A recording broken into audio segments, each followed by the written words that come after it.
I guess the big elephant in the room, it trended just the other day. The 47 million that was supposedly offered to you, and you said no thank you.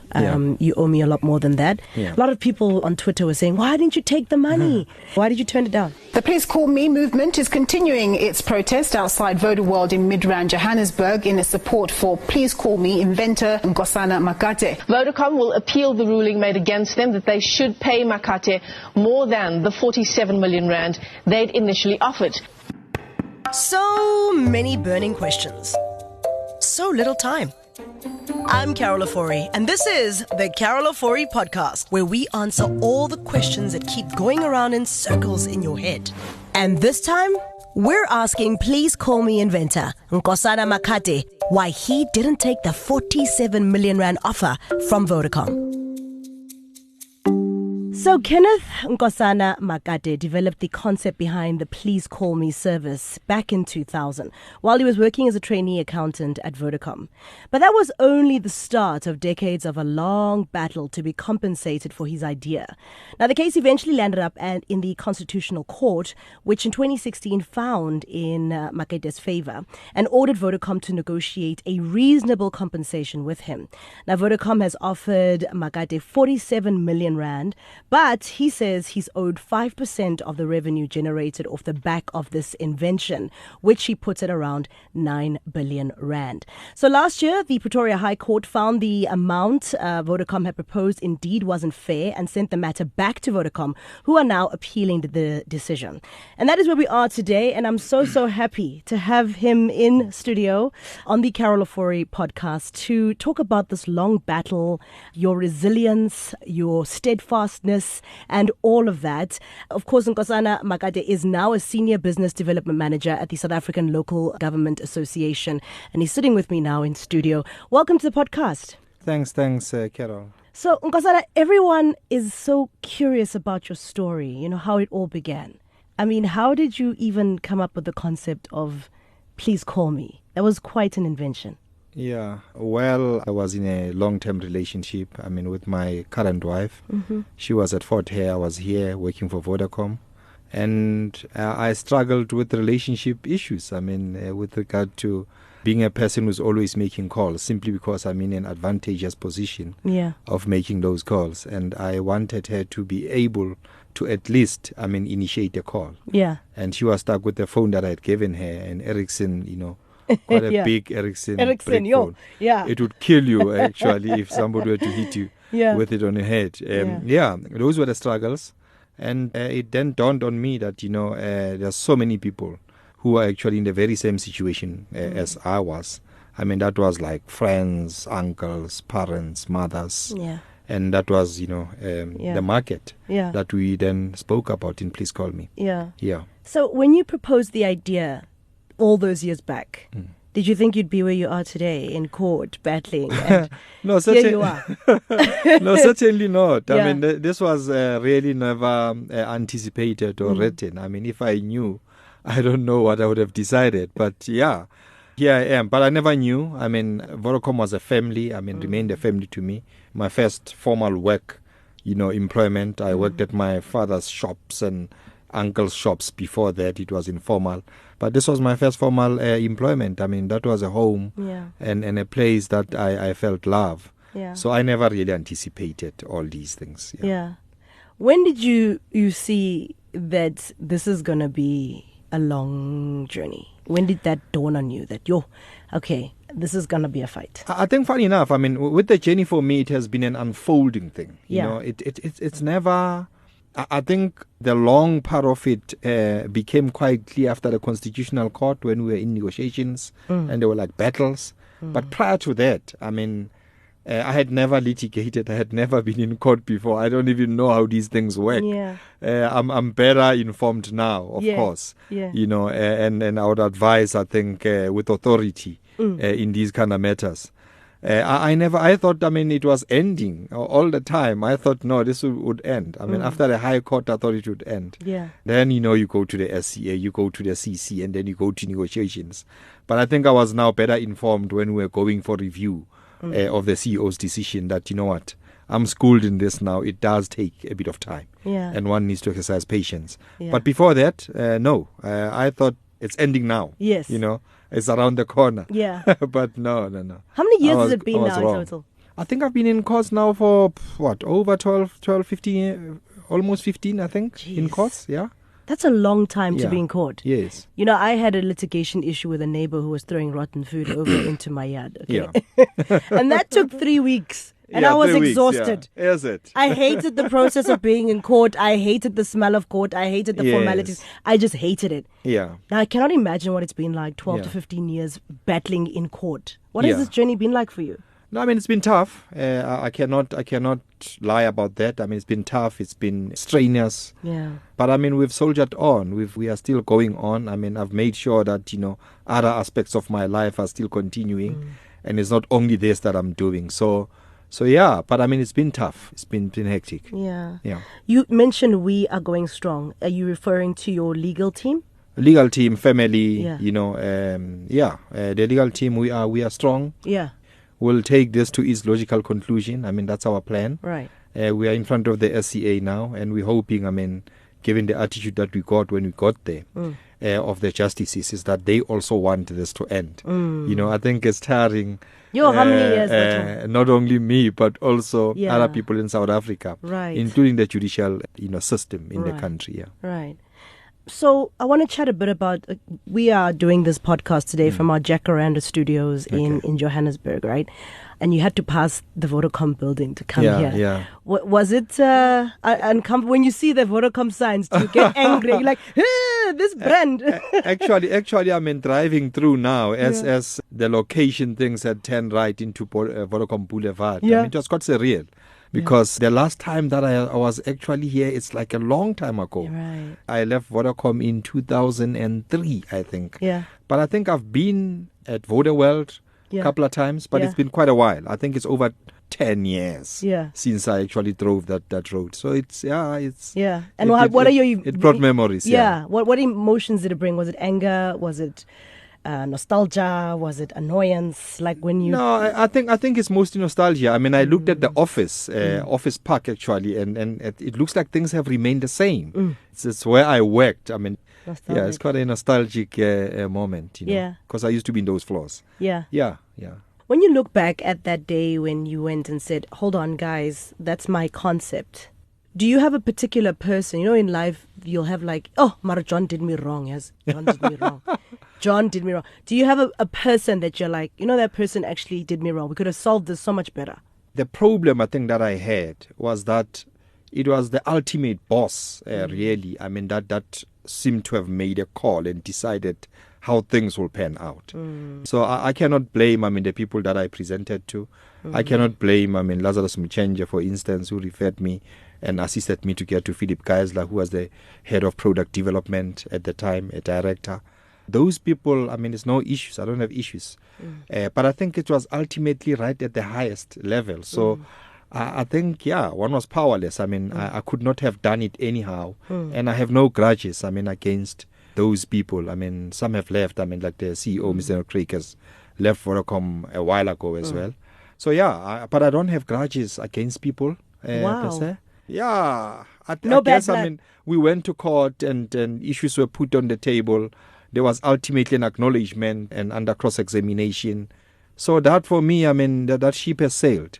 We are here now, and I need to make sure that, I arrive at a justifiable conclusion in terms of the contract that I have with Vodacom. Yeah. And that's it for me. Look, everybody knows that the court is expensive. When I mentioned to the few that I'm speaking to you, the biggest question was, how is he affording this long legal battle? How's that happening? Yeah, I think God has been kind to me in many ways. I did get assistance at some point throughout in this journey.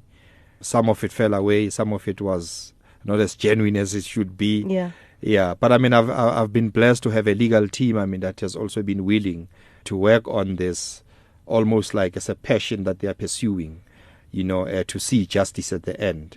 And that, I think, has carried in the main has carried me through. That you don't get an invoice each and every time you pick up a call, or you being advised, or Vodacom sends papers and stuff like that. So a lot of guys working pro bono? the core of the team is on a contingency. So now you're at the South African Local Government Association. Yes. How's that been like? I mean, you're the famous guy. The guy who's in this big case with the big giant telecom company. No, I've tried. I mean, like I've said, to make sure that other aspects of my life do continue. Yeah. And I've been working, I think, at SALGA for now over 10 years. I mean, in the finance department, responsible for finances in the main. Only now started the business development initiative, but I'm still located in finance. I mean, we've done well. We've achieved 10 clean audits in a row. Wow. While I was there, while I'm still there, we're working on the 11th one now. So, yeah, it's been good, I think. Good. It's been good. So, I mean, a lot of the times when legal battles go on for a long time, people get scared and say, maybe like you're scared for your life. People won't like the fact that you are being so persistent. You're ruffling feathers. Do you have any of that? I mean, I wouldn't say no. I mean, those things do cross your mind sometimes. But I think I've made sure that they are not my fixation. I mean, ultimately, I'm not in control of these other things, I mean, that may or may not happen to me. So I try as much as possible that my life goes on, normally. From here, I'll be going to the mall to go and buy somebody a present. And do people spot you and say, hey, there's Nkosana, Mr. No, please call definitely me? people do. Some approach you, some don't. But people do. They do. Wow. Yeah. I guess the big elephant in the room, it trended just the other day. The 47 million that was supposedly offered to you as the deal. Let's be done. And you said, no, thank you. You owe me a lot more than that. A lot of people on Twitter were saying, why didn't you take the money? Why didn't you take the money? But we play lotto. Please, lotto, can I win? And here's 47 million. Why did you turn it down? No. I think with the 47, it needs to be understood in context. I mean, there is a contractual obligation that we have with Vodacom. And part of the contract is that I need to get 5% of the revenues that have been generated by Please Call Me. And there needs to be line of sight and transparency with regard to that. Currently, with the 47 million, that transparency is not there. And we have tried, I mean, to basically get the numbers that the CEO used in order to arrive at that determination. The court is no wiser. We are no wiser regarding what he's done. We've subjected our numbers to audits. We went and did a data mining exercise at Vodacom. We crunched the numbers. We came up with the numbers and put them forward. So there's transparency on our side. But I think there's been lack of that from the CEO's side in terms of the number that he did. And nobody knows actually where he picked up that number from. And that's really at the heart of the dispute before the SCA. So I believe the amount that you would be satisfied with is 9 billion rand? Not necessarily. I mean, we were saying in the papers, and I know Twitter just picked that up. I think they picked up that amount from over 205 billion that has been generated by PCM. That was a 2018 number, and then they calculated 5% of that and then attached the number. And now they are assigning it to me. No, that's not how it works. Okay. There are numbers in front of court. There's a formula. And there's numbers that have been referred to the CEO. The CEO needs to crunch those numbers in terms of the court order of the High Court. And then produce a number. And that will be the number, as long as it's transparent when we agree on its variables, that will be settling on, So you're a numbers man. I mean, you crunch numbers every day. What number are you happy to settle on? No. I'm happy to settle on a reasonable number that is transparent and is verifiable. And I'm happy with that, as long as it's accurate and we can all vouch for it. So you're not willing to give me an amount? No, not really. The High Court did not give us a number. They gave us a formula. They gave us variables that the CEO needs to use and in correcting the number that he had put forward. So, and that number still needs to be calculated, So it would not be, I think, wise and appropriate for me to call out a number, crunching and calling out those numbers. Those numbers will be calculated, and the CEO must do that. And when is the end in sight? When are you back in court? When are you getting final decisions? Will 2023 end and you've got a conclusion, or is this another 2-3 year battle? No. We're hoping that it is approaching the end, because I mean, when we arrived at the SCA, the legal teams were called, both of them, and I think the presiding judge did make it very clear that this matter has been going on for a very long time. It needs to come to an end. So the judgment of the SCA, we expect it to be within 3 months. So that's the Supreme Court of Appeal, right? Supreme Court of Appeal in Bloemfontein. We expect that to happen within 3 months. Okay. And I think So Christmas for virtually, that may bring an end to the matter. Yeah. Okay. We don't see any constitutional. I mean, the Concord doesn't necessarily deal with numbers. Okay. It deals with constitutional matters. Right.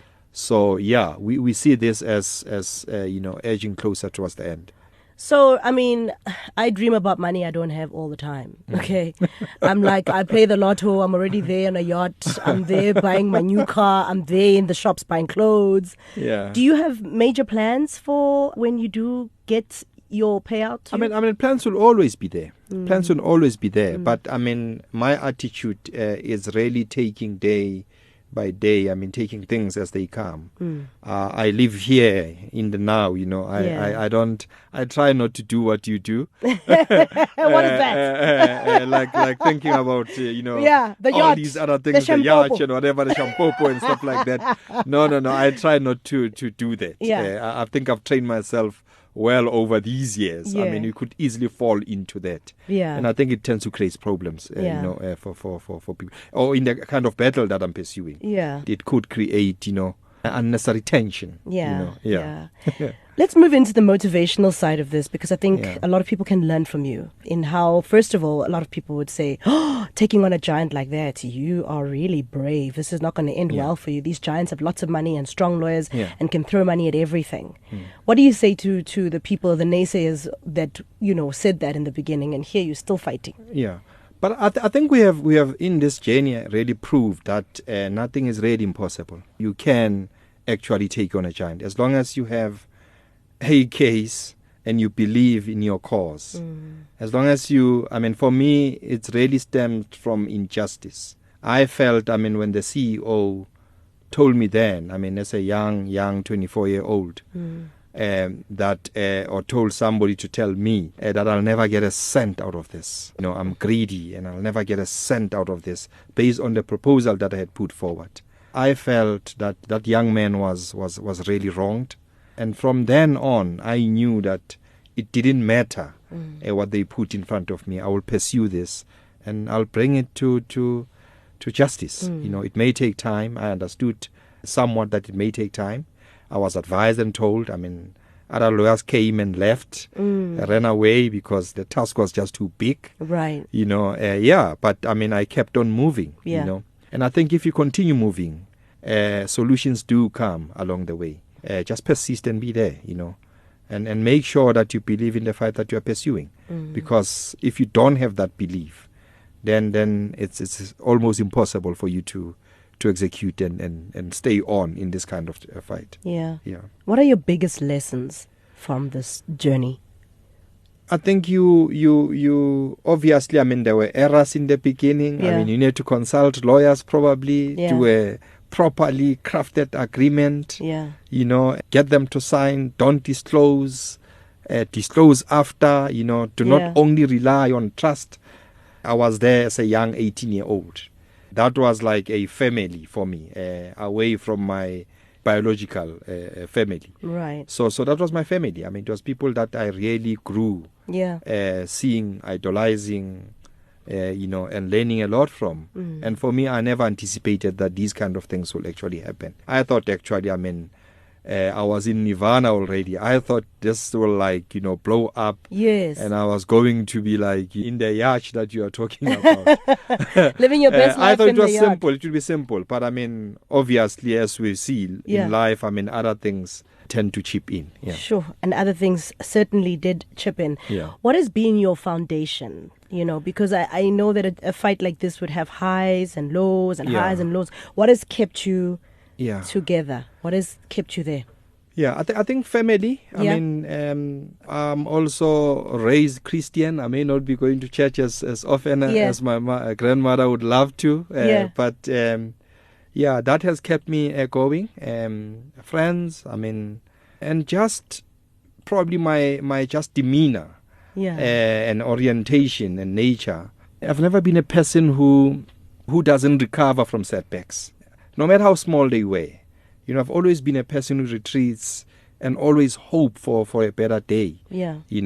So I've never really been hit hard and a person that will then not come back, and you know, whether it's in studies, whether it's just in life, maybe in relationships as well. Yeah. You know, I've always found a way to come back. I've always found a way to stay on. Yeah. You know, and positively so. So maybe that, I mean, in my nature, maybe it's a wrong nature to have. Then God then chooses to present such challenges Yes. to you, Yes. because you can take them. You Yeah. know, so yeah. Yeah. I mean, I remember when we lost initially at the SCA. Yeah. And my attorney called me and said, "Yo, we've lost, you know, Yeah. and they've dismissed our application with costs and stuff, Velna Lebe." And I said, "No, but Velna, it's fine." He said, "It's not fine. It's not fine." I said, "No, it's fine. I mean, we still have the CC to go to." Yeah. You know, it's that nature of saying, I do take things in my stride and move on. And hope for a better day, you know. And that, I think, has sustained me in this Yeah. journey. Without that, I think I mean, I see some, you know, in the group with people that we work with, Yeah. and how they take these setbacks, the dismissals Yes. and whatever. Yes. You know, yeah, we take things differently. And I think I'm just blessed to have this nature of saying things will get better, you know. Things will get better. Yeah. So obviously a lot of people know your name. They know your battle. Have you started seeing people trying to be your friend? And you're like, "Hey man, this guy never used to hang around here. But now recently, since the 47, now all of a sudden this guy is hanging around." Are you seeing certain people now moving into your life and you're like, I wonder if you're really here because you're my friend? No, not new people. I don't have new people that have just come into my life. Yeah. I do have people that have always been there in Right. my life. Yeah, but yeah, I don't have that. No, Yeah. no. Maybe it will happen soon. I don't know. But yeah, I don't have that. But you do get suspicious Yeah, sometimes. with I mean, some I think people. it's natural because of the kind of things that we're dealing with. You know, Yeah. when people hear big numbers and stuff like that, they want to get closer to you. It does happen. But yeah, not hectically. But I think I'm managing well. Yeah, that's good. That's good. Have you thought about the moment that it's that thing? What do they hit the thing? Kung, it's done. Yeah. That moment where the number is given to you, you're happy with the number, Yeah. you feel it's fair. Have you thought about what you will do next? Is it like drop on the floor, cry, and then take the week off from work, go on vacation? I don't know, send a please call me to somebody. Yeah, to somebody. Yeah, no. I think, I mean, you obviously do think about those things. Yeah. And I've thought hard and long about it. And yeah. For me, I think the wise thing, because I do counsel myself, it's that I am going to take a break. Okay. You know, and yeah, I may take a retreat break and just dislodge a bit, because I don't know how to live without this fight. Oh, wow. I mean, this fight is constantly with me.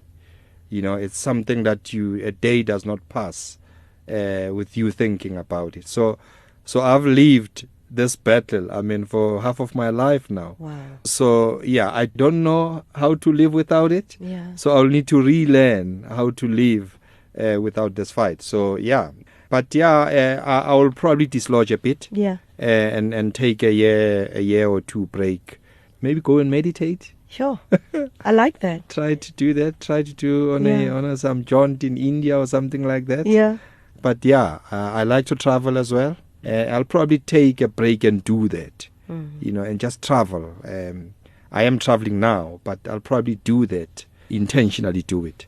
And just take a break from talking to people and hearing, because I'm sure there will be a flood of people. Yeah. But you're going to take my call now. I definitely want to chat to you on the radio. I'll try. If you're on WhatsApp, be careful I don't change my number as well. So There we go. When last, just a fun question, when last did you send a please call me? please call me. Yeah.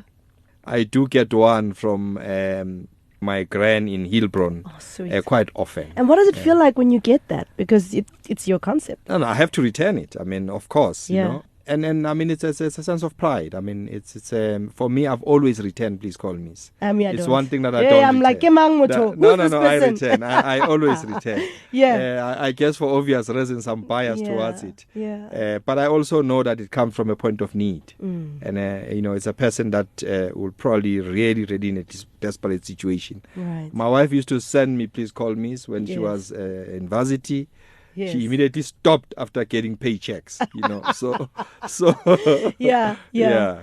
And I guess my last parting question would be, do you have any big plans for when this is all over? Are you going to start a franchise? Are you going to do big business ideas? Are you going to do NGO stuff? What are your big plans when this is all over? I mean, there are obviously plans. I mean, to do things and contribute towards worthy causes and ventures.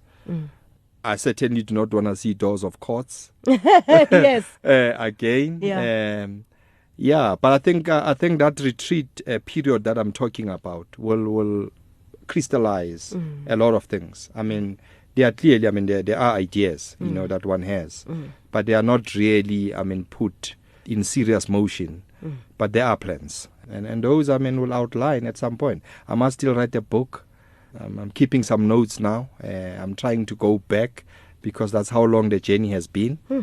We'll probably try and do a Netflix doc for this. Sounds good. Yeah, and we'll see where that takes us. Because I think, people can learn out of this. And there are many, many things that people don't know that happen behind the scene. Give us one. No, like behind the scenes things. Give us one. Like some conversations, like some Give decisions. Give us one. Just for spice and seasoning. What happens when you're declining the CEO's so-called offer or determination? What happens in the team when that happens? Those kind of things. Those kind of things are never told. And I think people can benefit out of them. It's those critical moments. I've been to arbitrations with so-called former funders. Lots of things happen there. Yeah, people need to know about these things, and what transpires in those kind of forums. What happens when you're in the box? For people who've never been in the dock, caught for the first time, cross-examination. How do you deal with it?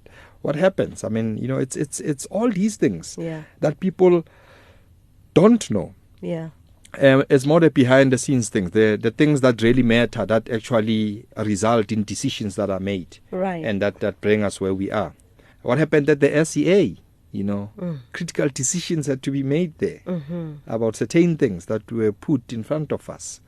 Those kind of things. Okay. Yeah. We'll talk about those. Yeah. Okay. Yeah. And then, with regards to, what do you think? This is my final question. What would you say is the biggest misconception people have about you? When you look at the media and you see what's been written, what do you think is the one thing you want to dispel right now that's not true, or get straight, or just clarify? What is the one thing? Yeah, I think, there's a divide. There's a divide in South Africa, and I understand, this divide. And it would be wrong to say it's white or black, because it's certain people. You also get black people that think in a certain way. But there are people who think probably that I am greedy or something like that, and without necessarily understanding exactly what the fight is about and what the issues at play are about. He should have taken the 47 million. He must take he's greedy. He's going to end up with nothing and stuff and all those kind of things. And people without really getting themselves into the battle itself and understanding exactly what is at play.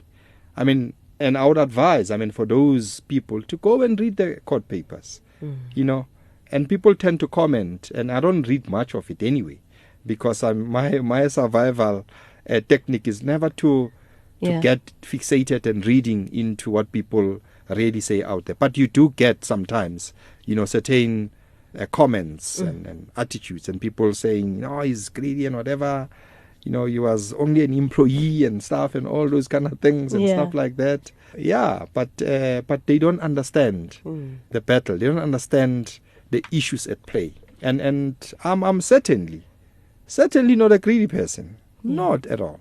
Not even close. to what people sometimes describe me as.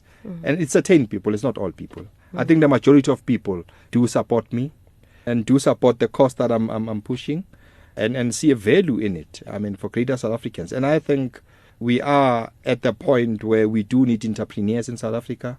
We do need an open corporate sector, embracing ideas. Yeah. I mean, you hear things about stuff that happens in corporate. Yeah, stories behind your e-wallets and whatever, and all these other things that creep up.